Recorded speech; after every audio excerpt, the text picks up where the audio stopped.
Hello, कैसे हैं आप सभी। मैं आज आपके लिए लेके आया हूँ कबड्डी की क्लास। और जो कि पहले मैं आपके लिए एक हैंडबॉल की क्लास लेके आ चुका हूँ। ये आपकी सेकंड क्लास है। ऐसे करके मैं आपको सभी गेम की क्लास अवेलेबल करवाऊँगा, जो कि आपके लिए आने वाले एग्ज़ाम में काफ़ी हेल्पफुल होने वाली है। ये मुख्यतः राजस्थान बीपीएड और एमपीएड के एंट्रेंस एग्ज़ाम जो जून माह में होंगे उनके लिए, और आने वाली सभी पीटीआई वैकेंसी के लिए इसमें से क्वेश्चन आपके आने वाले हैं। शुरुआत करते हैं क्लास की। कबड्डी। कबड्डी में इतिहास की बात करते हैं।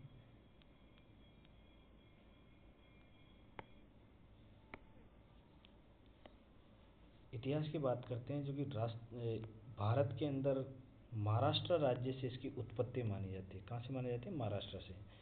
प्रारंभ इसका माना जाता है 20वीं शताब्दी से प्रारंभ। इसके नियम दक्कन जिमखाना के द्वारा बनाए गए। दक्कन जिमखाना, ये आपको ध्यान रखना है। इसके बाद इसके अलग अलग राज्यों में अलग अलग नाम से इसको जाना जाता है। जैसे महाराष्ट्र, मध्य प्रदेश और गुजरात में इसको हू तूतू कहते हैं। बंगाल में इसको है डुडू। उत्तरी भारत में इसको कबड्डी के नाम से जाना जाता है। कबड्डी की 3 प्रकार की शैलियाँ हैं, जिसमें संजीवनी, गामिनी और अमर 3 शैलियाँ। और भारत में कौन सी शैली को मान्यता मिली हुई है? संजीवनी को। ओलंपिक में ये सिर्फ एक बार प्रदर्शन के रूप में इसको खेला गया था 1936 के बर्लिन ओलंपिक में। और ये प्रदर्शन किसके द्वारा किया गया था?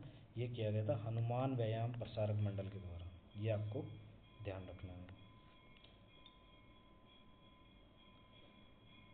जन्मदाता इसका कबड्डी का कौन है? भारत है।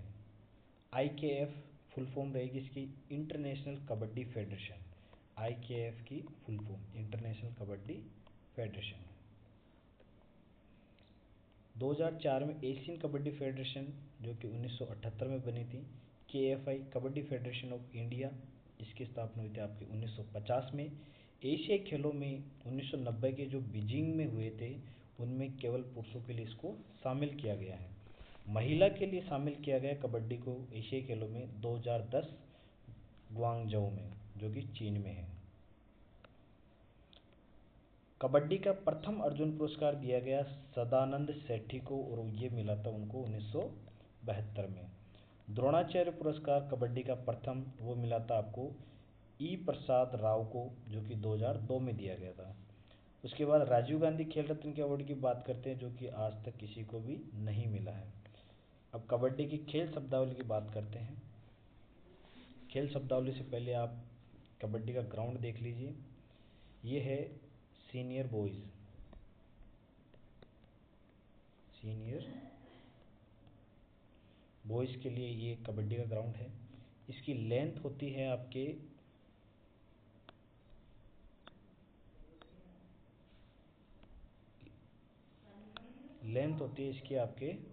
40 मीटर, सॉरी 13 मीटर।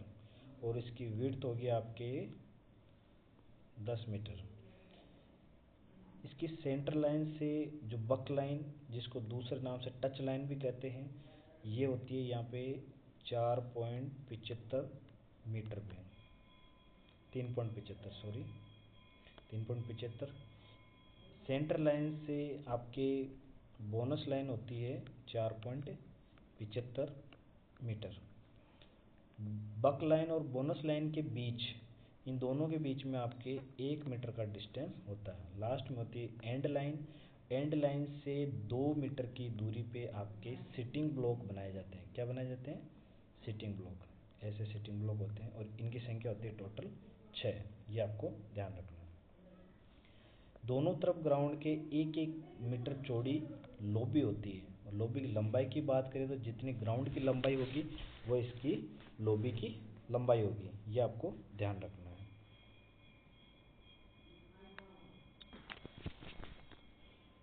बोनस अंक क्या होता है? बोनस अंक आपको दिया जाता है 6 या 6 से अधिक प्लेयर आपके पास है तभी बोनस अंक दिया जाएगा। 6 से अधिक की बात हो जाएगी 6 + 7, क्योंकि 7 ही खिलाड़ी खेलते हैं कबड्डी के अंदर, तो 6 या 7 में ही आपको बोनस दिया जाएगा। लॉबी रेडर व डिफेंडर के बॉडी कांटेक्ट के बाद ग्राउंड का भाग माना जाता है, ये आपको ध्यान रखना है। लॉबी ग्राउंड का भाग कब बनेगी, जब रेडर और डिफेंडर दोनों का बॉडी कांटेक्ट होता है, उसके बाद ये ग्राउंड का हिस्सा माना जाता है। उससे पहले अगर कोई डिफेंडर या रेडर लॉबी में चला जाता है तो वो क्या माना जाता है, आउट माना जाता है। सिटिंग ब्लॉक, सिटिंग ब्लॉक किस काम में आते हैं आपको ये भी ध्यान रखना है। जो भी प्लेयर आउट हो जाते हैं उनको सिटिंग ब्लॉक में बिठाया जाता है। सिटिंग ब्लॉक आपकी एंड लाइन से 2 मीटर की दूरी पे होता है। कितनी मीटर की दूरी पे, 2 मीटर की दूरी पे। सिटिंग ब्लॉक की कुल संख्या होती है आपके 6।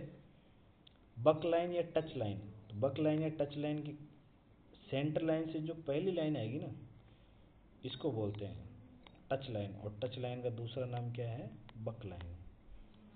मार्च लाइन या सेंटर लाइन, आपके जो सेंटर लाइन होती है उसको दूसरा किस नाम से जाना जाता है, मार्च लाइन से, ये आपको ध्यान रखना है। लोना, लोना किसे कहते हैं, टीम के सभी खिलाड़ी आउट होने पर उसको क्या कहते हैं, लोना कहते हैं। और लोना में कितने अंक दिए जाते हैं, अतिरिक्त 2 अंक दिए जाते हैं, ये आपको ध्यान रखना है। टीम को 2 पॉइंट एक्स्ट्रा मिलते हैं जब लोना होता है। फिर आता है रेडर, जो रेड डालता है। डिफेंडर, जो डिफेंस करता है। कैंट, कैंट क्या होता है, ये इंपॉर्टेंट शब्द है कैंट। कैंट जब रेडर रेड देने जाता है तब जिन शब्दों का उपयोग करता है, उच्चारण करता है वो बार बार, उसको बोलते हैं अपन कैंट। जैसे वो बोलता है कबड्डी कबड्डी, तो कबड्डी कबड्डी क्या हो जाएगा, कैंट हो जाएगा। 3 सेकंड का नियम क्या है इसमें, 3 सेकंड के अंदर अंदर रेडर को रेड स्टार्ट करना जरूरी है, ये आपको ध्यान रखना है। रेड टाइम क्या है, कुल 30 सेकंड तक आप रेड डाल सकते हैं। 30 सेकंड से ज़्यादा समय लोगे तो आप आउट दिए जाओगे। सुपर रेड, सुपर रेड होती है आपके पास कोई रेडर 3 या 3 से अधिक पॉइंट लाता है तो वो आपके सुपर रेड में तब्दील होती है, उसको सुपर रेड कहा जाता है। सुपर टेकल, जब आपके पास 3 या 3 से कम प्लेयर हैं और रेडर को आप पकड़ लेते हैं अपने ग्राउंड में, तो वो आता है आपका सुपर टैकल में। और सुपर टैकल में क्या होता है, आपको 1 पॉइंट अतिरिक्त दिया जाता है, लेकिन उसमें सुपर टैकल में आपका जो प्लेयर ग्राउंड में आएगा नया, वो एक ही आएगा, 2 नहीं आएंगे, ये ध्यान रखना है आपको। मैदान की बात करते हैं, मैदान में पुरुषों की बात करते हैं, तो पुरुषों में मैदान की जो लेंथ होती है वो होती है आपकी 13 मीटर, ठीक है 13। इसकी चौड़ाई हो जाएगी आपके 10 मीटर, और ये ग्राउंड बन गया, ठीक है। उसके बाद लॉबी आपकी दोनों तरफ 1-1 मीटर की लॉबी होती है, चौड़ाई और लंबाई इसकी हो जाएगी ग्राउंड के बराबर, यानी कि 13 मीटर। बक लाइन, आपके बक लाइन होती है सेंटर लाइन से दोनों तरफ जो फर्स्ट लाइन आएगी वो आपके बक लाइन हो जाएगी, इसको टच लाइन भी बोल सकते हो आप। और इसकी दूरी होती है आपके 3.75 मीटर, और ये कहाँ से होती है आपकी सेंटर लाइन से। सेंटर लाइन को क्या बोला जाता है, मार्च लाइन, ये ध्यान रखना आपको। लाइन की मोटाई, सभी लाइनों की मोटाई आपके कितनी होगी, 5 सेंटीमीटर, ये आपको ध्यान रखना है। महिला, महिला के ग्राउंड का मेजरमेंट देखेंगे अपन, इसकी लंबाई होगी आपके 12 मीटर, ठीक है। इसकी चौड़ाई होगी आपके 8 मीटर, लॉबी आपके लंबाई सेम 12 मीटर,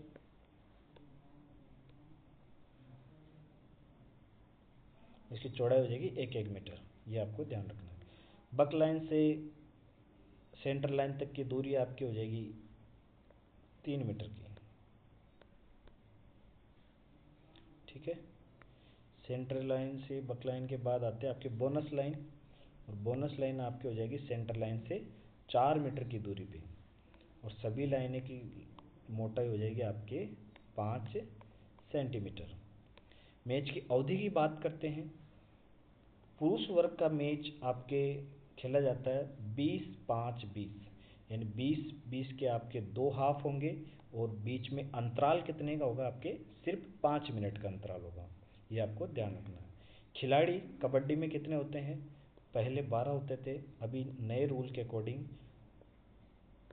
14 प्लेयर होने लग गए हैं। आपको 2 प्लेयर इसमें बढ़ गए हैं, आपके टोटल 14 प्लेयर होने लग गए हैं, ठीक है, ये आपको ध्यान रखना है। इनमें से 7 प्लेयर आपके कोर्ट में खेलने वाले होते हैं। टाइम आउट, कुल टाइम आउट कबड्डी में एक टीम को एक मैच में 4 टाइम आउट दिया जाता है, जिसमें से 2 टाइम आउट प्रत्येक हाफ में। हाफ कितने होते हैं? 2, तो 2 के टोटल हो जाएंगे 4, 4 टाइम आउट हो जाएंगे। टाइम आउट का समय आपका रहेगा सिर्फ 30 सेकेंड, 30 सेकेंड तक ही आप जो टाइम आउट लेते हैं उसका समय 30 सेकेंड ही रहेगा। टाई ब्रेक, टाई ब्रेक में क्या होता है, अगर मैच बराबर हो जाता है तो आपको 5-5 रेड दोनों टीमों को दी जाती है। उसके बाद भी अगर मैच टाई हो जाता है, उसके बाद आपको दिया जाता है गोल्डन रेड। गोल्डन रेड क्या होती है? एक ही रेड दी जाती है पूरे मैच में। टॉस होता है, जो टीम टॉस जीत जाती है उसको डिसाइड करना होता है कि वो डिफेंस करेगी या रेड डालेगी, और उसमें जो टीम पॉइंट लेके आती है ज़्यादा, वो टीम क्या हो जाती है? विनर हो जाती है। और इसमें टच लाइन ही आपके क्या हो जाती है? बोनस लाइन हो जाती है। ये ध्यान रखना आपको। कार्ड, कार्ड की बात करते हैं तो इसमें कार्ड यूज होते हैं आपके 3 कार्ड। सबसे पहले ग्रीन कार्ड। ग्रीन कार्ड आपके चेतावनी के लिए यूज होता है कबड्डी में, और कल मैंने बताया था आपको हैंडबॉल में ग्रीन कार्ड का यूज क्या है? टाइम आउट लेने के लिए। हैंडबॉल में अगर किसी टीम ऑफिशियल को, टीम कोच को टाइम आउट लेना है तो उसको ग्रीन कार्ड देना पड़ेगा रेफरी को, तब जाके उसको टाइम आउट दिया जाएगा। लेकिन कबड्डी में ग्रीन कार्ड का यूज है चेतावनी के लिए। उसके बाद आता है येलो कार्ड। येलो कार्ड में आप 2 मिनट बाहर बिठा सकते हैं प्लेयर को। रेड कार्ड, उस मैच से बाहर करने के लिए रेड कार्ड का यूज़ होता है। सब्स्टिट्यूट 5 मिलते हैं कुल कबड्डी में। निर्णायक, कुल निर्णायक होते हैं 7, 7 में आपके एक होता है रेफरी, ठीक है। उसके बाद आपके 2 होते हैं एम्पायर, एक होता है आपका स्कोरर, और एक होता है आपके टाइम कीपर। ये आपके टोटल हो गए 7। शब्दावली, शब्दावली में आपके हो जाएगा back kick, thigh hold, double thigh hold, ankle hold, wrist hold, raider, anti, block, bonus, lona. ये सभी कबड्डी की शब्दावली है, ये आपको ध्यान रखना है। आई होप अच्छी लगी होगी क्लास आपके, और आपको मैं कल एक नए गेम की क्लास लेके आऊँगा, और आपको इसी तरह तैयारी करते रहना है, और आपके लिए ये क्लास काफ़ी हेल्पफुल होने वाली है। Thank you.